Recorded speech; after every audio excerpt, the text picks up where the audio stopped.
అల్లూరి జిల్లా పాడేరు ఏజెన్సీలో అంబేద్కర్ జయంతి సందర్భంగా టీడీపీ ఆధ్వర్యంలో భారీ ర్యాలీ నిర్వహించారు.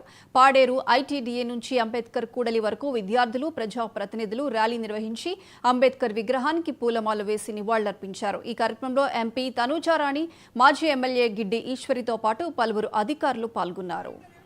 ఐటీడీఏ దగ్గర నుండి ఈరోజు అంబేద్కర్ సెంటర్ వరకు ర్యాలీగా నిర్వహించి, అంటే ఈ ర్యాలీలోని main reason and main meaning ఏంటంటే, అందరికీ ఇప్పుడున్న యంగ్ జనరేషన్ వాళ్ళకు కూడా అంబేద్కర్ జయంతి అంటే ఎందుకు సెలబ్రేట్ చేసుకుంటున్నాము, అంబేద్కర్ అన్నది మన జీవితాల్లో ఎంత ఇంపార్టెన్స్ అన్నది తెలుసుకోవాలని చర్చించడం జరిగింది. అయితే ఈ ఈ డాక్టర్ బిఆర్ అంబేద్కర్ గారి గురించి చెప్పాలి అని అంటే, నాకు ఆయన జీవితం మొత్తంలోని నాకు ఆయన చెప్పిన మాటల్లో కూడా నాకు ఒక లైన్ అంటే చాలా ఇష్టం.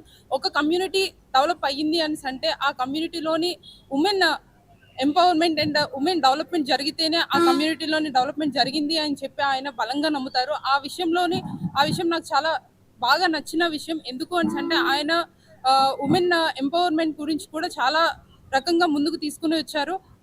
అదేవిధంగా ఈరోజు మేము గిరిజన ప్రాంతంలో పెరిగి గిరిజనులుగా గుర్తింపబడి ఇంత చదువుకొని ఈ రోజు నేను ఈ స్థానంలో ఉన్నాను అంటే దానికి main reason doctor BR Ambedkar గారు.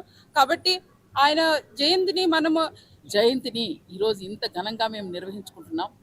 నిజంగా ఈరోజు దేశంలో ఉన్నటువంటి బడుగు బలహీన వర్గ దళిత గిరిజన ఆదివాసీలందరికీ కూడా అంబేద్కర్ గారి యొక్క జయంతి రోజున శుభాకాంక్షలు తెలియజేస్తూ, ఈరోజు ఆదివాసీలం నిజంగా రాజ్యాంగంలో ఆ రోజు ఉన్నటువంటి పరిస్థితిలో ఏదైతే అంటరాని తనముందో దానిలో భాగంగా గిరిజనుల్ని, హరిజనుల్ని కూడా చాలా అంటరాని వారిగా చూసే క్రమంలో మా ఆరాధ్య దైవం డాక్టర్ బిఆర్ అంబేద్కర్ గారు రాజ్యాంగంలో పొందుపరిచినటువంటి 5th షెడ్యూల్ 6th షెడ్యూల్లో మాకు ఇచ్చినటువంటి రాజ్యాంగపరమైనటువంటి హక్కులని, చట్టాలని ఈరోజు మేము అనుభవిస్తున్నామంటే అది నిజంగా మేమంతా ఈ జాతిలో పుట్టినందుకు మేమంతా గర్విస్తున్నాం.